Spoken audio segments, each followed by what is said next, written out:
Good morning to all of you. एक बार फिर से आपका स्वागत है मेरे channel plumbing the veins of structural engineering में। आज हम सीखेंगे वाटर हैमर क्या होता है। वाटर हैमर को हम हिंदी में बोलते हैं जल हथौड़ा। तो जैसे नाम से ही इंडिकेट हो रहा है कि हैमर, तो इसके बारे में आज हम डिटेल से जानेंगे। इस लेक्चर के बाद जो चीजें हम जान पाएंगे उनमें है वाटर हैमर क्या होता है, वाटर हैमर के कारण क्या है, वाटर हैमर से क्या नुकसान हो सकता है, वाटर हैमर को कैसे रोक सकते हैं।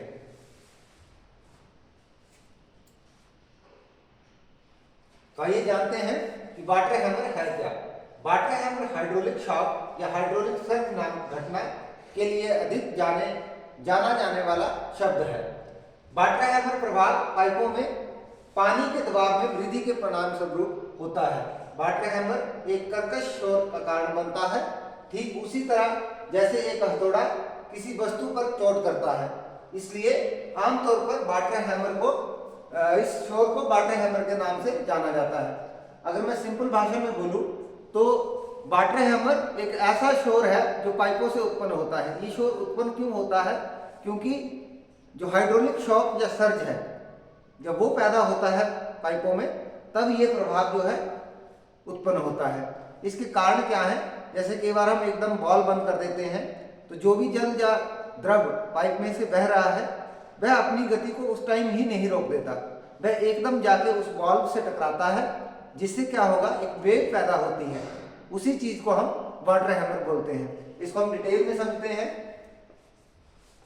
यहाँ एक डायग्राम के माध्यम से आपको मैं बता रहा हूं कि वाटर हैमर क्या होता है। जैसे ये बॉल्व है,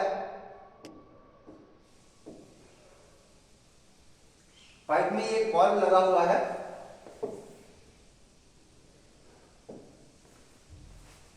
ये आपकी वाटर लाइन है।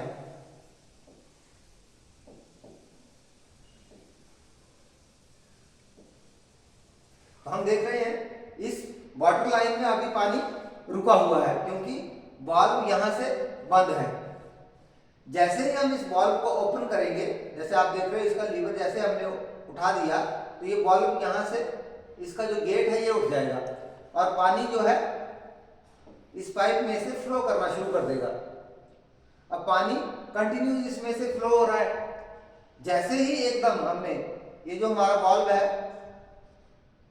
ये हैंडल है बॉल्व का, इसको जैसे ही हमने बंद किया तो क्या हुआ, ये गेट जो ये वाला गेट था यहाँ ओपन हुआ और यहाँ ये दोबारा एकदम बीच में आ गया।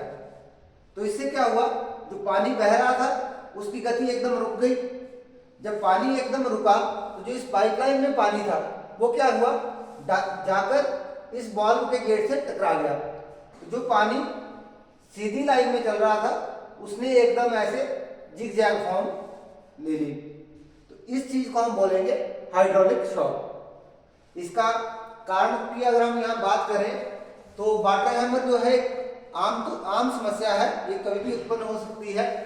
इसका कारण है पाइपलाइन प्रणाली अचानक बंद हो जाती है। वाल्व इतनी जल्दी बंद हो जाता है कि सिस्टम में पहले से जो भी द्रव बह रहा है उसका एकदम रुकना संभव नहीं हो पाता। वाल्व तो बंद हो गया, लेकिन ऐसा नहीं कि पानी जैसे पहले स्टिल था वैसा एकदम हो जाएगा। पानी अपनी गति से जा रहा है, वह क्या करेगा, इस वाल्व से टकराएगा। टकराने के बाद क्या होगा, उसमें दबाव उत्पन्न होगा। जो दबाव उत्पन्न होगा उससे क्या है, कर्कश शोर, ऐसा शोर उत्पन्न होगा जैसा कि कोई हथौड़ा पाइप पे स्ट्राइक करते हैं। इसलिए इसको हम वाटर हैमर कहते हैं।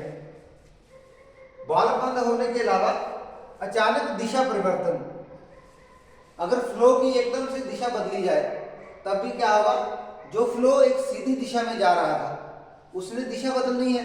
दिशा बदलने से थोड़ी देर पहले उसमें से द्रव बह रहा है उसमें रुकावट आएगी, वह एकदम रुकेगा वहां जाके। जब वो दीवार से टकराएगा पाइपलाइन की, तब भी ये वाटर हैमर प्रोड्यूस होगा। इसके अलावा अचानक पंप शट डाउन हो जाना, आप पंप लगा के कहीं पानी भेज रहे हो, एकदम लाइट चली जाती है या किसी और कारण से पंप बंद हो जाता है, तो क्या होगा, पंप उस पानी को वापस खींचेगा, जिससे वो जो पाइपलाइन है उसमें एक मतलब दबाव पैदा होगा। जैसे पानी वापस आएगा वो पूरी तरह से हिल जाएगी पाइपलाइन, तो उससे भी एक शोर पैदा होगा। उस चीज को भी हम वाटर हैमर का नाम देते हैं। How do you know if you have a water hammer? हमें कैसे पता चलेगा कि हमारी जो जल वितरण प्रणाली है या जल निकासी प्रणाली उसमें वाटर हैमर है? हम कैसे जान पाएंगे? तो इसको जानने के लिए सबसे पहला इंडिकेशन होता है वो शोर, जो आवाज आएगी पाइपलाइन में से, अगर वो हल्की हल्की आ रही है या ज्यादा आ रही है, इसका मतलब हमारी पाइपलाइन में कहीं ना कहीं वाटर हैमर का जो प्रभाव है वह उत्पन्न हो गया है। जब हम पानी को आमतौर पर वॉश बेसिन से या फिर सिंक से फ्लो करते हुए देखते हैं तो उसमें सिर्फ फ्लो की आवाज आनी चाहिए, उसके अलावा अगर कोई आवाज आती है तो इसका मतलब हमारा जो पाइपलाइन है उसमें वाटर हैमर प्रभाव उत्पन्न हो रहा है। अगर मैं बात करूं, यदि आप पानी के हथौड़े को ठीक नहीं करते तो क्या होगा? तो शुरू में तो जो खटखट की आवाज है आप उसको इग्नोर भी कर सकते हैं, लेकिन हमें उसे इग्नोर नहीं करना चाहिए, क्योंकि वो खटखट की आवाज जो है वो एक जो हमारा प्रारंभिक संकेत है, जो उस वाटर हैमर से नुकसान हो सकता है वो नुकसान कम भी हो सकता है या बहुत ज्यादा हो सकता है। इतना ज्यादा हो सकता है कि हमारी पाइपलाइन तक फट सकती है। तो जो खटखट की आवाज है वो एक सिर्फ संकेत है कि वाटर हैमर उत्पन्न हो गया है और उससे नुकसान हो सकता है। अगर हम उसको ठीक नहीं करेंगे तो क्या होगा? Pressure gauge and flow meter damage. अगर आपने अपनी पाइपलाइन में प्रेशर गेज लगा रखा है जो लाइन में से प्रेशर को बताता है कि कितने प्रेशर से पानी जा रहा है, या फ्लो मीटर जिससे पानी की रीडिंग लेते हैं कि कितना पानी उस पाइपलाइन में से गया हुआ है, तो वो दोनों चीजें बेशक आपने बहुत अच्छे से लगा रखी हुई है पाइपलाइन में, लेकिन वो दोनों चीजें डैमेज हो सकती हैं due to water hammer. Water hammer के कारण दोनों को नुकसान हो सकता है। उसके बाद गास्केट डैमेज। अगर कोई रबर गास्केट या ऐसी सील लगी हुई है पाइपलाइन में जो रिसाव को रोकती है, अगर अत्यधिक प्रेशर उत्पन्न होगा तो क्या होगा? वो गास्केट भी हमारी खराब हो सकती है। उसके बाद हम बात करें इरोजन। इरोजन होता है मतलब पाइपों का क्षय होना, पाइपों का मतलब धीरे धीरे खत्म होना इरोजन से। तो ये प्रभाव भी, अगर वाटर प्रेशर ज्यादा होगा तो इरोजन का इफेक्ट भी पाइपों में ज्यादा होगा। जो पाइप की आंतरिक परत होगी उसको धीरे धीरे क्षय होना शुरू हो जाएगी, उस चीज को हम इरोजन बोलेंगे। उसके बाद अगर मैं इरोजन को थोड़ा सा और इलेबोरेट करूं तो दो टर्म जैसे हम सुनते हैं, कोरोजन और इरोजन। तो कोरोजन तो होता है जो जंग लगता है, और इरोजन होता है जो जोर से किसी चीज को बहा ले जाना। जैसे आप देखते हो फ्लड आता है तो पानी बहुत प्रेशर से होता है, तो जिस मिट्टी में से, जिन खेतों में से वो पानी गुजरता है वहां की मिट्टी को भी बहा ले जाता है, उसी टर्म को इरोजन कहा जाता है।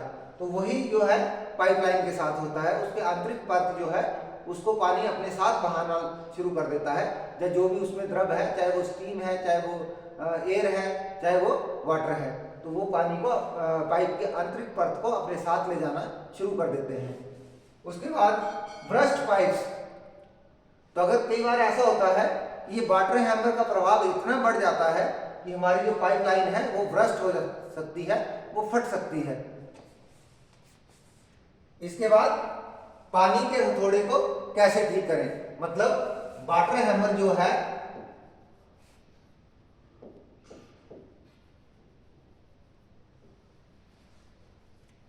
वाटर हैमर को कैसे ठीक करें। तो एक बार जब वाटर हैमर घटित हो जाता है तो ऐसा नहीं है वो ठीक नहीं हो सकता, वह अपरिवर्तनीय नहीं है। ऐसा नहीं कि हम उसको ठीक नहीं कर सकते। वाटर हैमर को ठीक करने के लिए आप कुछ समाधान अपना सकते हैं, जैसे स्थिति का आंकलन करने के लिए किसी पेशेवर को बुला सकते हैं। अगर आपको नहीं पता चल रहा कि वाटर हैमर कैसे ठीक होगा, क्या उससे प्रॉब्लम आ सकती है आपके सिस्टम में, तो आप किसी एक्सपर्ट को बुला सकते हैं। आप अपने पाइपों को एक मजबूत, अधिक टिकाऊ विकल्प से भी बदल सकते हैं। अगर आपकी पाइपलाइन ऐसी है जो काफी पुरानी हो चुकी है, या उसकी जो उसका ग्रेड है वो अच्छा नहीं है, तो आप उसको और अच्छे मटेरियल से रिप्लेस कर सकते हैं। या फिर आपके अगर सिस्टम में कोई इलेक्ट्रिक वाल्व लगा हुआ है या इलेक्ट्रॉनिक्स वाल्व लगा हुआ है, तो आप उनको मैनुअल वाल्व जो होते हैं उनसे रिप्लेस कर सकते हैं, क्योंकि इलेक्ट्रिक वाल्व जो है या इलेक्ट्रॉनिक्स वाल्व जो है वो एकदम से शट डाउन हो जाते हैं। उससे क्या है, वाटर हैमर का जो प्रभाव है वो पाइपलाइन में ज़्यादा उत्पन्न होता है। अगर मैनुअल वाल्व होंगे तो जब बंद होगा वो आराम से बंद होगा। तो हम ऐसा करके पानी के थोड़े से बच सकते हैं। तो इसके कुछ मेन पॉइंट है। Do not ignore the problem. अगर ऐसी स्थिति आती है कि आपकी पाइपलाइन में थोड़ा बहुत भी शोर उत्पन्न हो रहा है तो उसको इग्नोर ना करें, उसको समय रहते ठीक कर लें। Replace your pipes. अगर आपको लग रहा है कि मेरी पाइपलाइन में शोर भी हो रहा है, वाटर हैमर उत्पन्न हो गया है और मेरी पाइपलाइन जो है वो कमजोर हो चुकी है, वो काफी सालों से चल रही है और उसकी जो हालत है इतनी नहीं है कि जितना वाटर हैमर 1000 psi तक का प्रेशर वाटर हैमर जनरेट कर सकता है, तो उससे हमारी पाइपें ब्रस्ट हो सकती हैं। तो अगर हमारी पाइपलाइन खराब हो चुकी है या जिनकी थोड़ी क्षमता जो है कम हो चुकी है तो उसको हम बदल सकते हैं समय रहते। उसके बाद है चेंज योर वाल्व टाइप। जो हमारे वाल्व के प्रकार हैं हम उनको बदल सकते हैं। जैसे जो हमारे हाफ टर्न वाल्व होते हैं वो क्या होगा, सिर्फ हाफ टर्न करने से बंद हो जाएंगे। तो ऐसे वाल्व वाटर हैमर ज्यादा प्रोड्यूस करेंगे।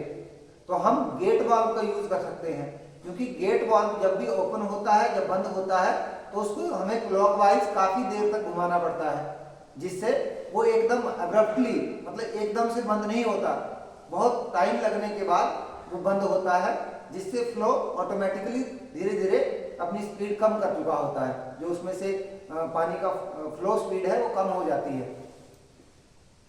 उसके बाद वाटर हैमर प्रभाव को रोकना।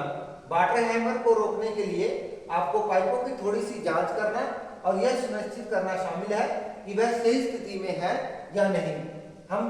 अगर हम वाटर हैमर को नहीं रोक पाएंगे तो कम से कम उससे जो समस्या आएगी, उसके जो प्रभाव हैं उनको तो हम कम कर ही सकते हैं। तो उसके लिए हमें क्या करना पड़ेगा, पाइप सपोर्ट। अगर आपकी पाइप ऐसी है जो लटकी हुई है, जो खुली तरह से क्लैंप नहीं है, तो उसको हम सपोर्ट करेंगे, मतलब क्लैंप लगा के या कोई और स्ट्रक्चर बना के पाइपलाइन को सपोर्ट देंगे, ताकि वो फ्लेक्सिबिलिटी उसमें खत्म हो जाए।